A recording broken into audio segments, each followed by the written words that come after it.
Hola, bienvenidos una semana más a Descubriendo Libros con José Cruz. Yo soy José Cruz y esta semana ya por fin os traigo el especial clásicos. Bueno, pues 5 títulos, 5 clásicos del siglo XIX, la mayoría y algunos del principios del siglo XX. Pero bueno, todos muy interesantes y de hecho todos los he puntuado con 4 estrellas, por lo tanto son todos muy buenos y de muy recomendada lectura.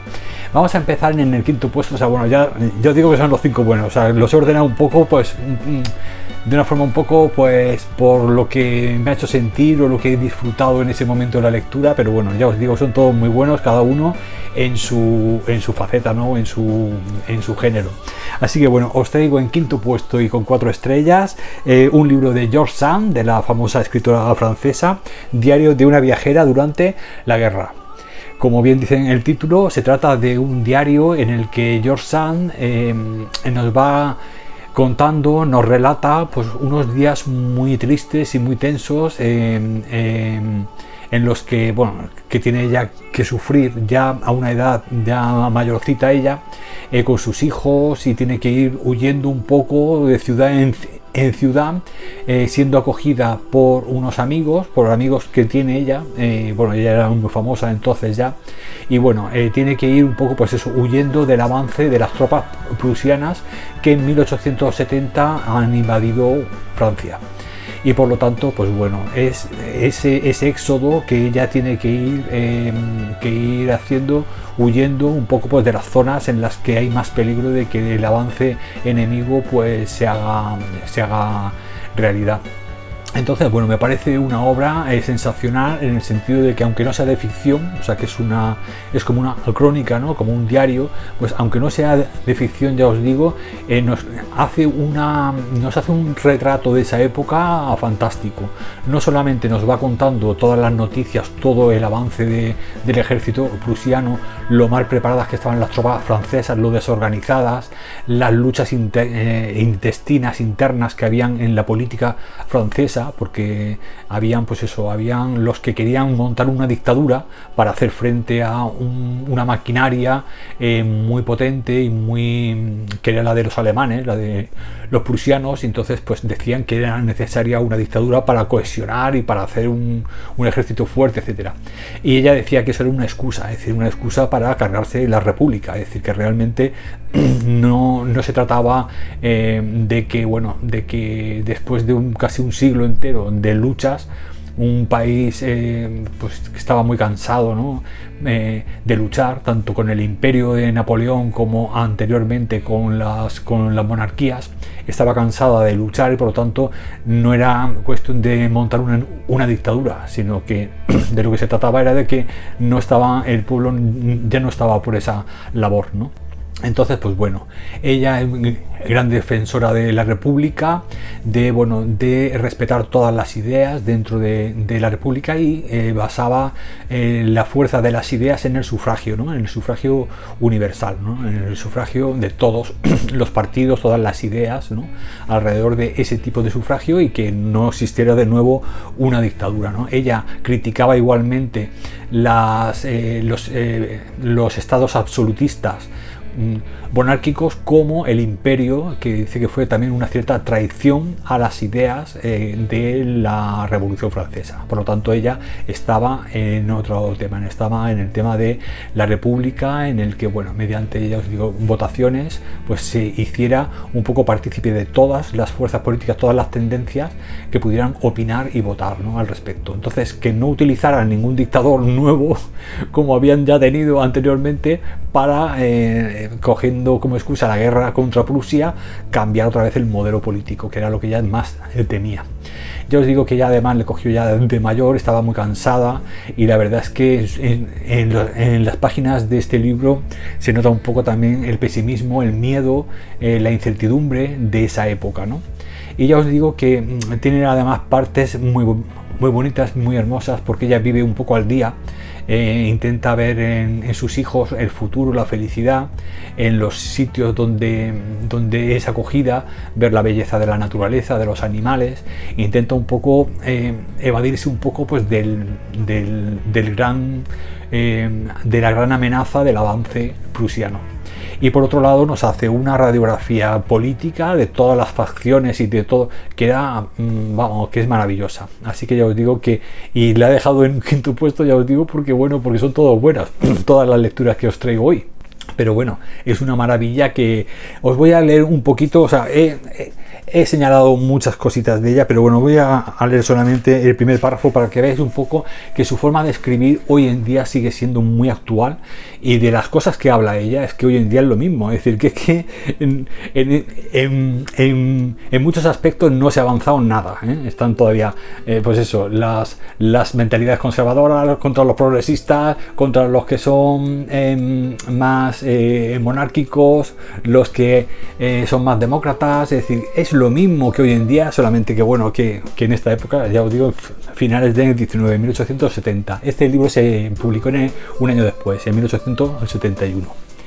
Dice: nos hospedamos en casa de unos amigos adorables, una casa vieja, muy cómoda y limpia. Estamos todo lo bien que se puede estar en estos tiempos malditos. El aire es sano y vivo, el sol lo ha devorado todo, y el peligro de hambre resulta aquí más aterrador que allí de donde venimos. No han tenido una sola tormenta ni una sola gota de agua desde hace 6 meses. 2 niños juegan al sol, bajo unas pobres acacias desnudas con nuestras 2 niñitas, encantadas por el cambio de lugar, junto a un asno pequeño de buen carácter y un perro grande que olisquea a los recién llegados con indolencia. Los niños ríen y corretean en un mundo apartado y feliz, que por nada se inquieta o entristece. Al principio de la guerra no queríamos que se hablara de ello delante de nuestras hijas. Nos daba miedo darles miedo. Ahora están ya acostumbradas a esta atmósfera de desolación. Han viajado, han recorrido una 20 de leguas, hablan de batallas, juegan a los prusianos con estos niños que se hacen fusibles con tallos de cañas. Es un juego nuevo, una ficción. Ni ha sucedido ni sucederán nunca. Queda claro que los niños no conocen el miedo a lo real.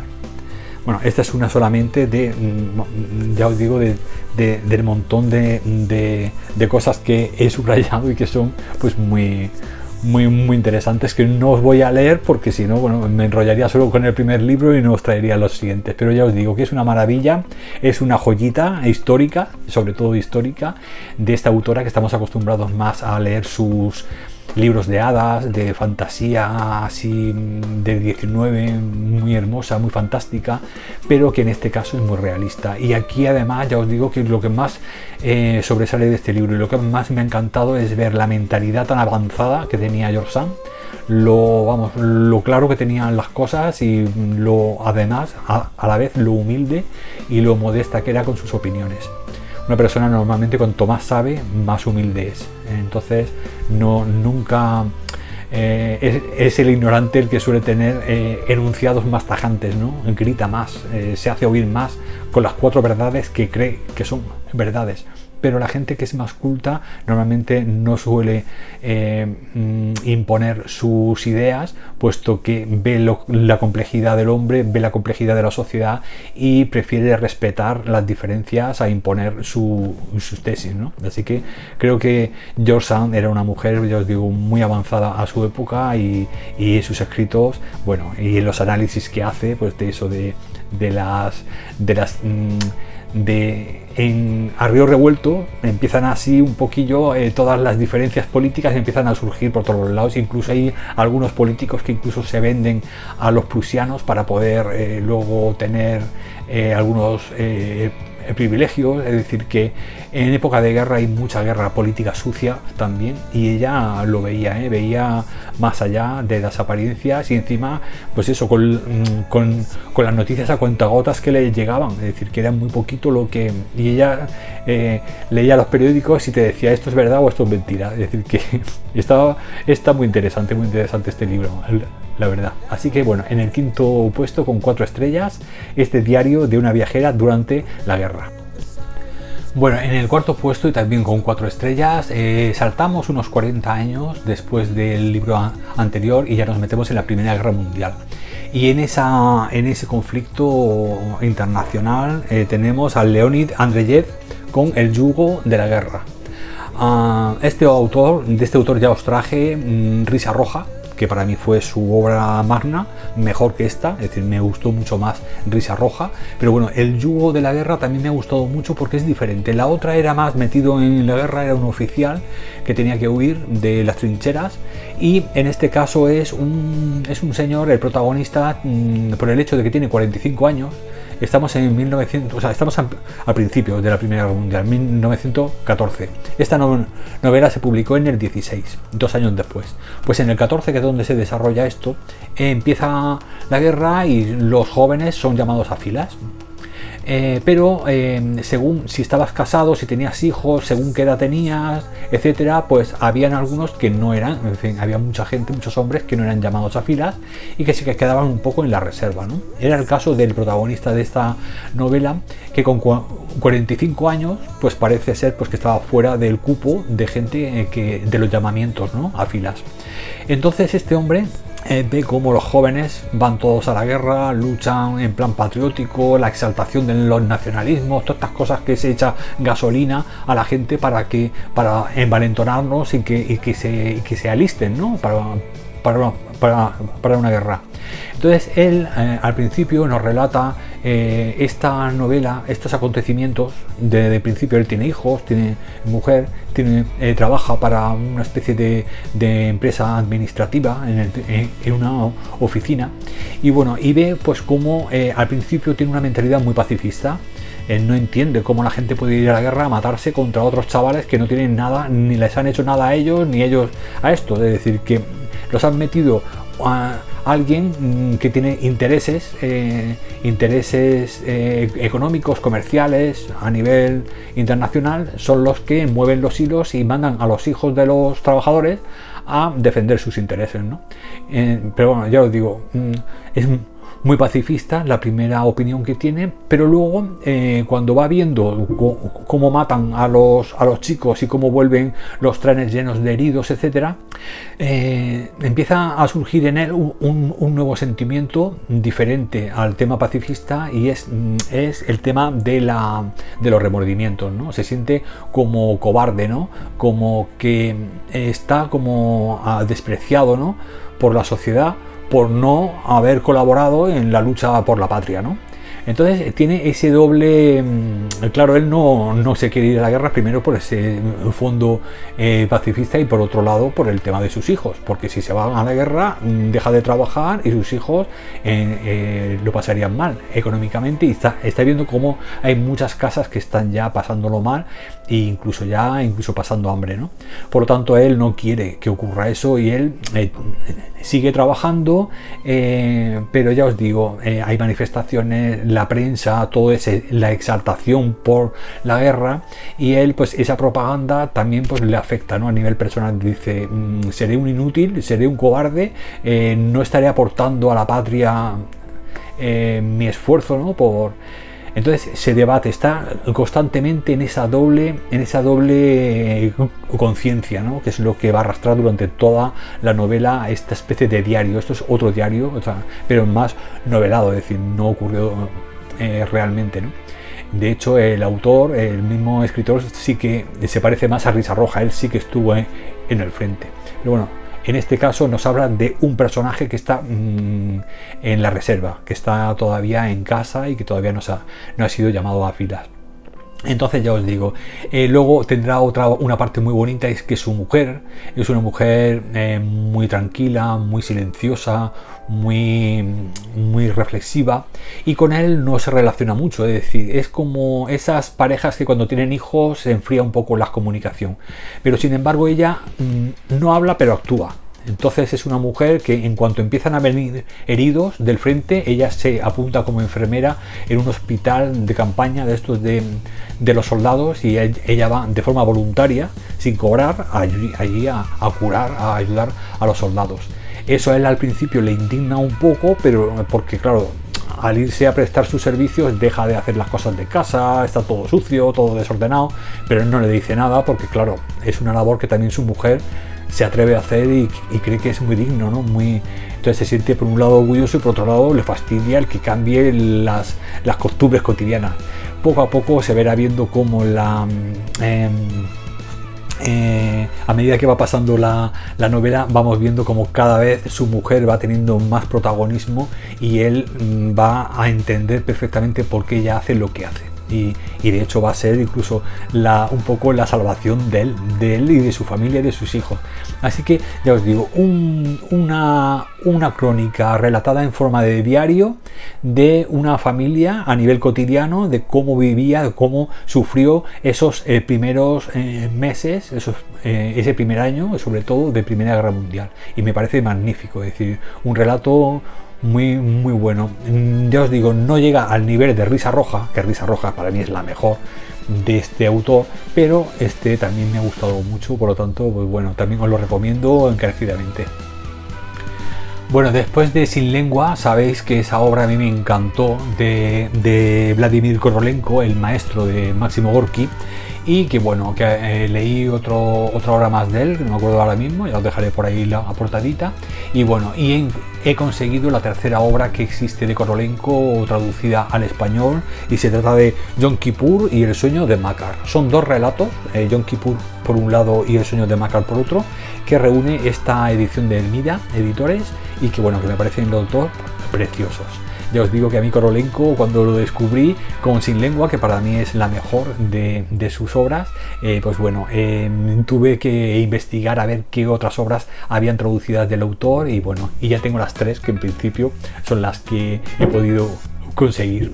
Bueno, pues en esta obra, ya os digo, estos dos relatos nos habla primero de Yom Kippur, que es una festividad judía en la que después de haber disfrutado toda la aldea de las bebidas, las comidas, los bailes, etcétera, ya por la noche, ya a las 12, a partir de las 12 viene un demonio, baja un demonio al lado del cielo, que es el demonio de los judíos, para llevarse al judío menos querido de la aldea, el más egoísta, el más egocéntrico, el más avaro, el que nunca se solidariza con nadie, no es generoso, en fin, el que peor fama tiene, se lo lleva al infierno de los judíos. Entonces, pues bueno, cuando baja ese demonio, pues bueno, va a tener un conflicto, porque va a intentar llevarse al molinero, que es un poco bastante odiado por todos los estos. Lo que pasa es que el molinero no es judío. Entonces el molinero le dice que se lleve a un judío que hay, que resulta que es un poco el que más comercio, el que más dinero mueve en la aldea. De esa manera se quitaría la competencia para que el molinero, que es cristiano, pueda hacerse con todas las propiedades del judío.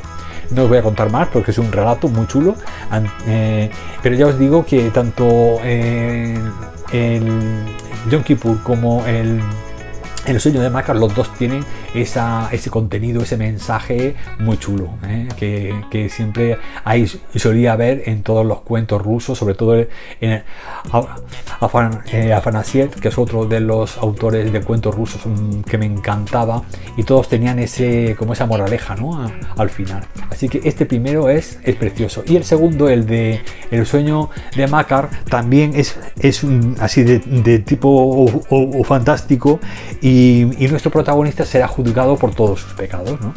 Llega un momento en el que, bueno, muere, se lo llevan al cielo, y allí tienen, en el cielo de los judíos tienen como una balanza. En esa balanza tiene que poner, en una de los platillos tiene que poner las virtudes que ha ido atesorando a lo largo de su vida, y en el otro platillo sus pecados. Y según el platillo que pese más o menos, pues así va a ir al infierno de los judíos, o incluso puede volver a la tierra. Es decir, que ese también está muy chulo, porque ya veréis cómo el personaje, que aparentemente al principio parece que va a ser metido en el infierno directamente, luego no se va a saber bien cómo va a acabar la cosa, se va a un poco a equilibrar la balanza. Así que dos cuentos que ya os digo, que tienen moraleja, tienen mensaje, están muy bien escritos, son fantásticos, pero son muy cotidianos, es decir, salvo el momento en el que aparecen los demonios o lo del cielo y tal, el resto es también, pues eso, la vida cotidiana de las aldeas judías del siglo XIX en Rusia. Así que me parece otra joya de Korolenko. En segundo puesto, y también con 4 estrellas, os traigo este recopilatorio de relatos de Pushkin que se llama La Ventisca. Bueno, La Ventisca es el nombre del primer relato, pero bueno, este recopilatorio de relatos contiene 6 de, ya os digo, de Alexander Sergeyevich Pushkin. Bueno, pues los 6 relatos de los que consta esta edición, que es una edición que no he visto actual, esta de hecho data del 67, es decir, que está publicada en el año en el que nací yo, en el 67. Así que, pues, bueno, flipando estoy porque con los años que tiene este libro está perfecto, está, claro, con tapa dura, fue publicado colección Biblioteca Edad. Pero bueno, está perfecto y ya os digo que me lo he leído, la verdad es que súper rápido y súper... En fin, tiene así una letita pequeña, pero bueno, es normal. Eran libros así, pues más bien pequeños, un poquito más pequeños de lo normal, pero muy bien encuadernados. Entonces ya os digo, esta recopilación de cuentos me ha encantado y son 6. La Ventisca, El Tiro, El Enterrador, El Encargado de la Casa de Postas, La Dama Campesina y La Dama de Espadas. Los 6... ¿A cuál mejor? O sea, todos chulísimos, todos chulísimos. Pushkin, ya sabéis que es como dijéramos el padre de la literatura rusa, fue como los primeros, ¿no? de los primeros que escribió, creo que era pues, de principios del 19, incluso de finales del 18, o sea, es decir, que de los orígenes un poco de la literatura contemporánea, ¿no? Que podemos considerar, en fin, como el germen, ¿no? de la buena literatura rusa. Aquí, por supuesto, vemos el mundo, todos los cuentos están dentro del contexto histórico de los zares, de la época de los zares, pero Pushkin no era muy crítico, es decir, él era pues más de cuentos con esa moraleja también muy chula, ¿no? Muy interesante, y las formas de vivir de aquella época, los trineos, la nieve, las casas humildes, luego la realeza o los aristócratas, las damas, es decir, que es un mundo, ya os digo, de principios del 19 que nos envía a ese pasado de los zares, así pues muy histórico y muy hermoso. Aquí ya os digo que no os puedo contar mucho de los relatos porque son cuentos muy cortos, entonces son todos, ya os digo, maravillosos, fantásticos. Algunos tienen, bueno, la mayoría tienen mucho salseo, son mucho de enamoramientos, de dificultades que encuentran las parejas para poder unirse, unas veces porque las familias no quieren, otras veces porque ocurren cosas. En este caso, La Ventisca va a frenar, va a obstaculizar los planes de una pareja que tienen para casarse, en fin. Todos tienen su toque, algunos incluso tienen un toque muy macabro, muy oscuro, o sea que está muy interesante, algunos fantástico, algún toque fantástico, pero todos son de personajes, por supuesto, y todos estos son pocos personajes en cada cuento, porque son cuentos, pero el tema del comportamiento y de la personalidad de cada uno muy desarrollado. Así que además una cosa que me ha sorprendido de Pushkin es lo rápido que avanza todo, es decir, que tiene mucho contenido en pocas frases. Van leyendo y van aconteciendo miles de cosas, o sea, nada de pararse en descripciones ni en meter paja, no, es todo descripción, todo acción, todo diálogos, las cosas que pasan, esto, o sea, además de una forma muy rápida. Entonces, claro, en un cuento pequeño pueden pasar 1000 cosas, ¿vale? O sea que, y estás enganchado. Esto ya os digo, me lo leí en un día porque no podía parar cuando enganchaba al siguiente, ya a los 2 párrafos ya tenía que saber qué pasaba. Así que por eso tenía que dejarlo en un segundo puesto. Y fijaros que Pushkin, ya os digo, que es de principio del 19, o sea que es de los primeros, y sin embargo tiene editado y traducido en el 67, es decir que y para mí se me ha hecho muy fácil de leer, muy ameno, muy fluido, o sea que me parece una joya, y lástima, ya os digo, he estado buscando a ver si había una edición más actual, pero no. Esta es la única que he encontrado, no sé si habrá otras quizá más antiguas, pero bueno, esta es la única que he podido encontrar, es un poco calidad de edición y con los cuentos que reúne, los 6. Así que bueno, en segundo puesto La ventisca de Pushkin. Bueno, y en primer puesto, y también con 4 estrellas, y la joya de la corona de esta semana y de este especial clásico, os traigo de nuevo a Saki, con El narrador de cuentos. Bueno, El narrador de cuentos, esta edición en concreto, os la recomiendo y no os la recomiendo. Ahora os diré por qué. Porque Saki parece ser que inicialmente reunía sus obras en otros volúmenes, como por ejemplo los cuentos de Clovy, otro de animales y más animales. Es decir, habían varios así recopilatorios que reunían en según qué tipo de relatos todas sus obras. Entonces aquí lo que han hecho es un poco picotear, han hecho como un pequeño recopilatorio de 139 páginas con 16 relatos, es decir, que son muy cortitos, pero los han cogido de esos originales que Saki publicó. Por lo tanto, os lo recomiendo si os queréis si queréis encontrar, por ejemplo, un poco una pincelada, un poco una mezclita de sus relatos, para saber un poco, pues eso, cómo escribía en según qué obras, pero si queréis conseguir luego sus obras originales, es mejor que os vayáis a la de Valdemar, el Club de Diógenes, que los ha publicado así como en tamaño bolsillo, así azulitos, y ahí es donde vais a tener todos los cuentos completos por cada uno de los géneros. De hecho, aquí cada vez que termina cada relato nos dice de cuál de esos libros se ha... ¿Ves? Este, por ejemplo, este se ha extraído de las crónicas de Clovis. Por eso os digo que es mejor que compréis directamente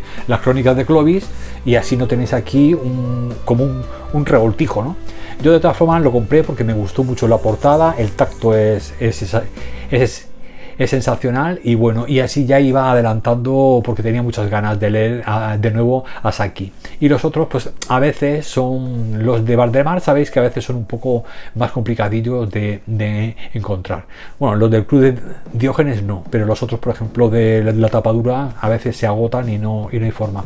Así que bueno, dije, bueno, como este es cortito y eso, me lo voy a coger ya, y ya por lo menos voy adelantando y voy leyendo ya algunos relatos de él. Y ya os digo, 139 páginas, 16 relatos muy cortitos, y a cual más fantástico, más de humor negro, de terror, incluso con esa flama británica, ¿no? Ese entorno victoriano siempre, y ese como pinceladas de surrealismo que hacen que, bueno, que cada uno de sus relatos no sepas por dónde va a acabar. Hay uno de un pintor que pinta una vaca que se mete en la sala de estar, que eso te partes de risa. Hay otros en los que hay un gato que habla, que está extraído de Animales y más animales, de otro de esos recopilatorios que os digo, que también es fantástico, o sea, el comportamiento del gato. Y claro, cuando un gato habla, como sabe lo que opina cada uno de los humanos de los otros, pues empieza a soltar verdades que duelen, ¿no? Y entonces pues intentan silenciar al gato como pueden. Es decir, son esos relatos muy surrealistas, pero que están muy bien relatados, unas descripciones magníficas. Es ese humor negro que estás constantemente con la sonrisilla puesta, y ya os digo, es una cosa que a pesar de que está escrito en los años 30, es súper actual y vamos, y es un humor que que pasa el tiempo, y es un humor que nunca envejece, ¿eh? O sea, siempre es magnífico leer esta pluma tan oscura de Saki. Así que pues bueno, este sería mi primer puesto. Tengo ya esperando las crónicas de Clovis y la de Animales y más que animales. Y bueno, estoy esperando. Bueno, el de Animales y más que animales creo que lo tengo ya. A ver, un segundico. Sí, aquí lo tengo. Este ya lo he recibido. El de Animales y más que animales. Que aquí es donde viene el gato que habla. Y este ya os digo que este sí que es más completo, este sí que son las obras más completas, que estaría luego estaría el otro de las crónicas de Clovis, que es el que estoy esperando también, que no me ha llegado todavía, y bueno, estos sí que poco a poco los iré leyendo y que sí que reúnen los relatos pues más un poco más pues por un poco como por temas, ¿no? En ese tema serían los animales, en el otro es una familia, de las crónicas de Crowley es como una familia y todas las peripecias, todas las cosas absurdas que les pasan. Y por eso, pues bueno, este quizá sí que sería una edición recomendada para un primer acercamiento a Saki. Si no tenéis nada de Saki, pues bueno, este librito está muy bien, ya os digo, es finito, tiene muchos relatos, 16, y bueno, de esta manera ya sabéis un poco a lo que ateneros. Que luego os gusta, pues ya os cogéis los libros de Valdemar, que son más completos, y los disfrutáis. Este lo bueno además que tiene es que al ser finito y en tapa más larga, o sea, en tapa blanda, las letras son más medianitas, más adecuadas que quizá este, que es más de tipo bolsillo, que claro, las letras son un poquito más pequeñas, pero ya os digo que este es más completo. Así que pues bueno, con este primer puesto de Saki, la joya de la corona de esta semana, y con 4 estrellas también, pues ya me despido una semana más de vosotros. Espero que os haya gustado este especial clásicos. Disculpar la tardanza, pero es que estoy leyendo con un club de lectura una obra grande de un gran autor francés, y tenía pues poco tiempo para leer lecturas secundarias, y he tenido que posponerlo un par de semanas, este especial. Así que, pero bueno, al final ya he podido grabarlo.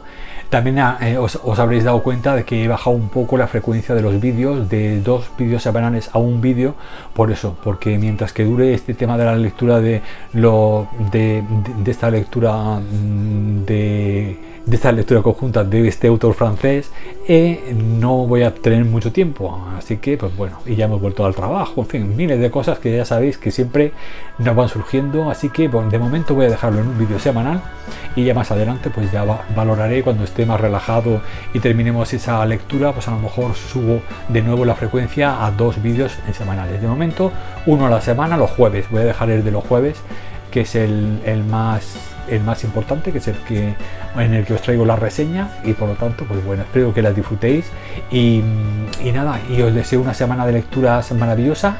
Lo que os queda de vacaciones, disfrutarlo lo que podáis, y nada, ir ya preparando la vuelta al cole, que ya falta a poquito. Pues nada, muchas gracias una semana más por estar ahí, y hasta la semana que viene, lectores. Un abrazo.